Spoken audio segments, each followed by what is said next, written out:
অনেকে হাই হতাশ প্রকাশ করে যে চাকরি নেই, একটা কোম্পানি চাকরি করবো, সে কোম্পানি চাকরি নাই, বাড়িতে অযথা বসে বসে টেনশন করতেছে।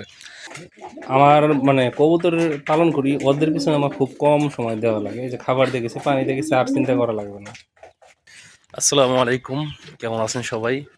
তো আজকে একটা ভিন্ন বিষয়ে ভিডিও নিয়ে আসলাম।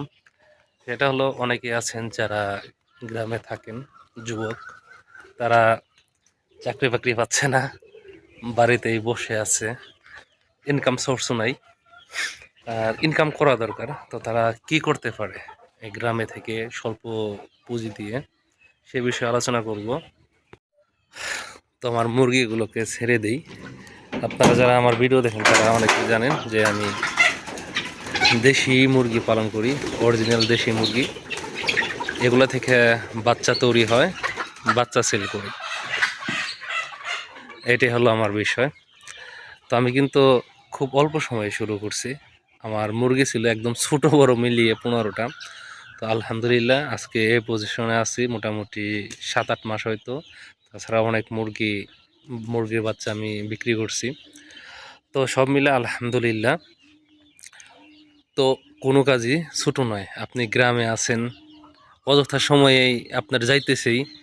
হ্যাঁ, আপনি যদি কিছু টাকা ইনকাম করে নিজে চলতে পারেন, নিজের ফ্যামিলিকে কিছুটা সাপোর্ট দিতে পারেন, এটা কিন্তু খারাপ কিছু না।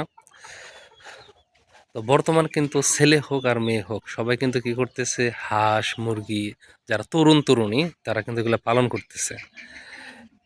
এর মাধ্যমে তারা কিন্তু লাভবানও হইতেছে। এর কারণ আছে, আপনি গতানুগতিক ভাবে যে পুরাতন ভাবে যে হাঁস মুরগি এগুলা পালন করতেন আমাদের গ্রামের মা কাকিরা, তো তারা কিন্তু রোগ ব্যাধি ভ্যাকসিন এগুলো সম্পর্কে কিন্তু এতটা জ্ঞান ছিল না। কিন্তু বর্তমান প্রজন্মের কিন্তু এ সম্পর্কে কিন্তু ভালো জ্ঞান। বর্তমানে যে প্রতিযোগিতামূলক সময় যেতেছে, এ সময় কিন্তু আপনার বসে থাকার সময় নাই, কিছু একটা আপনাকে করতেই হবে। আপনি একদিন বসে আছেন এর মানে কি, আপনি একদিনই পিছিয়ে যেতেছেন। হ্যাঁ, আর যারা কাজ করে যাইতেছে, পরিশ্রম করতেছে, তাদেরকে আপনারা দেখতেছেন যে সবাই তাদের ইন্টারভিউ নিতেছে, যে ক্ষুদ্র উদ্যোক্তা থেকে আজকে কত বড় উদ্যোক্তা হয়ে গেছে। তো আমি দেশি মুরগি পালন করি, এর কারণ আমি অনেকবার বলছি যে এগুলোর বাজার চাহিদা বেশ ভালো। হ্যাঁ, অলওয়েজ বাজার ভালো থাকে, কোনো ব্যাপারের উপরে পাইকারের উপরে ডিপেন্ডেন্ট হতে হয় না। এই যে দেখতে পাচ্ছেন, আমি কিন্তু সাথে চীনা হাঁসও শুরু করছি। তো আলহামদুলিল্লাহ একটা উমে পড়ছে বা কুচে পড়ছে, আর একটা ডিম পারতেছে। ওদেরকে আমার উঠানে ছেড়ে দিছি, দেখেন আমার উঠানে ঘাসের অভাব নেই। তো ওরা সকালবেলা এখানে ঘাস খায়, তারপর ওই যে ওখানে ওদেরকে দিয়ে দিব। তো এখন আমি মুরগি ছাড়লাম, ওদেরকে আমি খেতেও দিব। আপনাদের সাথে এই বিষয়ে একটু কথা বলি। অনেকে হাই হতাশ প্রকাশ করে যে চাকরি নেই, একটা কোম্পানি চাকরি করবো, সে কোম্পানি চাকরি নাই, বাড়িতে অযথা বসে বসে টেনশন করতেছে।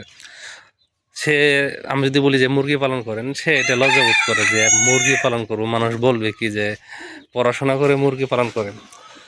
হ্যাঁ, আপনি চাকরি করতে পারেন, সব কিছু করতে পারেন, অন্তত আপনি আপাতত শুরু করে এটা তো কিছু করতে পারেন, দেখেন কিছু হয় কি না।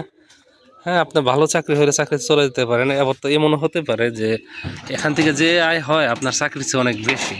তাছাড়া আপনার একটা স্বাধীনতা আছে এর মাধ্যমে। এখানে আসলাম হইলো, এখানে তো আমার একটা কুচে বসাইছি, তো অন্য একটা এসে খালি ডিম পেড়ে রাখে প্রতিদিন, আমার ডিম তুলতে হয় এখান থেকে। কোথায় যে পারলো, কোনটা যে পারছে, না এটা না,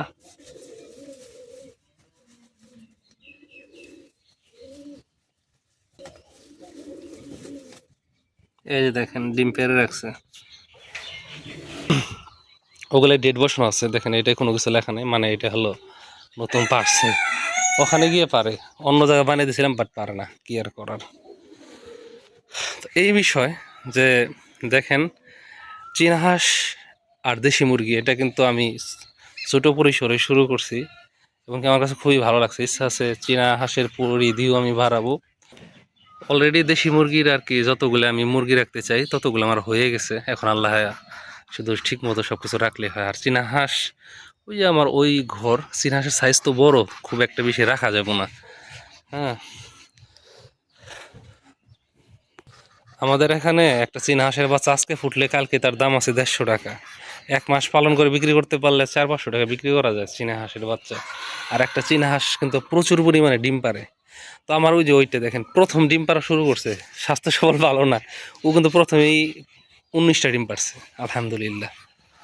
হ্যাঁ, চীনা হাঁস আমার কাছে খুবই একটা পপুলার মনে হয়েছে, আমার কাছে খুব ভালো লাগছে। ঘাস খায়, খাবারও যে খুব বেশি খায়, যে অনেকে মনে করে স্বাস্থ্য অনেক খুব খায়, তা না। ওদের যদি প্রাকৃতিক খাবার দেওয়া যায় তাহলে কিন্তু আপনার দানাদার খাবারের খরচ খুবই কম পড়ে। ঠিক আছে, ও আর একটা কাজ করতে হবে, ওদের কিন্তু আমি খেতে দিই নাই সকালে, ওই যে পানি দিছি, পানি খাবে, এখন সারা রাত না খেয়েছিল, পানি খেয়ে গলাটা ভিজাবে, তারপর আমি ওদেরকে খেতে দেব। আর এটার মধ্যে আমি পালন করি কবুতর। আর একটা বিষয় বলে রাখি, কবুতর কিন্তু এটা বাণিজ্যিকভাবে না, এটা হলো শখের জিনিস। শখ হিসেবে, বাণিজ্যিকভাবে আমি এটাকে লাভজনক আমি বলবো না। হ্যাঁ, এই যে দেখেন ঘটনা, খাবার একটার মধ্যে ঢুকে গেছে, এখন পড়ছে হলো আটকা। কি অবস্থা, তুমি তো শোনা আটকা পড়ে গেছো, তোমার এই যে আটকে রাখিম, রাখবো আটকে রাখবো, এত দুষ্ট হয়ে গেছো কেন? এগুলো হলো শখের জিনিস। হ্যাঁ, এখানে লাভ ক্ষতি বিবেচনা করা যাবে না, শখের দিকে পালন করা। দেখেন আমার আকাশি কবুতর আছে, তারপর কালদম আছে এক জোড়া, ডিম দিছে 3 জোড়া। এটা হলো শৌখিন, আর ওইটা হলো বাণিজ্যিক। ঠিক আছে, যাই ওকে এখন বের করে দেবো আমি। এই দেখেন বের করছি, প্রচন্ড ভয় পাইছে। কি ভয় পাইছো খুব? যাও। আমার মানে কবুতর পালন করি, ওদের পিছনে আমার খুব কম সময় দেওয়া লাগে। এই যে খাবার দেখেছি, পানি দেখেছি, আর চিন্তা করা লাগবে না। ঠিক আছে, আর কথা হলো ওইটাই, বসে থাকার সময় নাই এ প্রতিযোগিতামূলক সময়ে। তো আপনারা কিছু একটা শুরু করুন, আর আপনি যখন শুরু করবেন তখন আপনি লাভ খান আর লস খান আপনি বুঝতে পারবেন যে কোনটা আপনার জন্য সুইটেবল। দেখা যেতেছে আমার কাছে দেশি মুরগি সুইটেবল মনে হয়েছে, চীনা হাঁস সুইটেবল মনে হয়েছে, এগুলো কিন্তু আমি রাখছি। এবং ইনশাল্লাহ এটা আমি পরে দুইটা চেষ্টা করবো বাড়ানোর জন্য। আর অনেকেই আপনি ছাগল, ভেড়া এগুলো পালন করতে পারেন, গরু পালন করতে পারেন, কিন্তু সেক্ষেত্রে আপনার গরু পালন করতে গেলে পুঁজি যে পরিমাণ লাগে, ওদের ক্ষেত্রে কিন্তু সে পরিমাণ লাগে না, অল্প পুঁজিতেই হয়ে যায়। আর আপনার অবশ্যই ছোটো পরিসরে শুরু করবেন এবং রোগ ব্যাধি, ভ্যাকসিন এসব বিষয়ে আপনারা জানার চেষ্টা করবেন।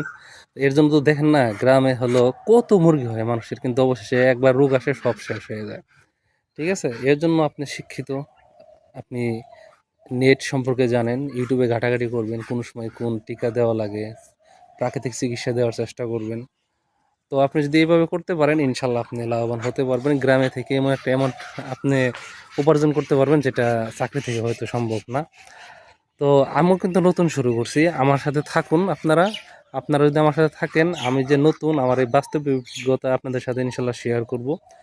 এগুলোর পাশাপাশি আমি যেটা করছি, আমার একটা সবজি বাগান করতেছি, যেখানে আমার ব্যক্তিগত পারিবারিক চাহিদা পূরণ হয়। দেখা যাচ্ছে ওই জিনিসটা আমার শেখা হলে ওইটা আমার বাণিজ্যিক আকারে নেওয়ার ইচ্ছা আছে। সুতরাং আমি নতুন, আপনারাও নতুন, আপনারা আমার সাথে থাকুন, ইনশাল্লাহ আপনাদেরকে আপডেট জানানোর চেষ্টা করব। আর কারো যদি পরামর্শ দরকার হয় আমার ফেসবুক পেজে আমাকে মেসেজ করতে পারেন। ধন্যবাদ জানাই যারা আমার ভিডিওটি দেখলেন।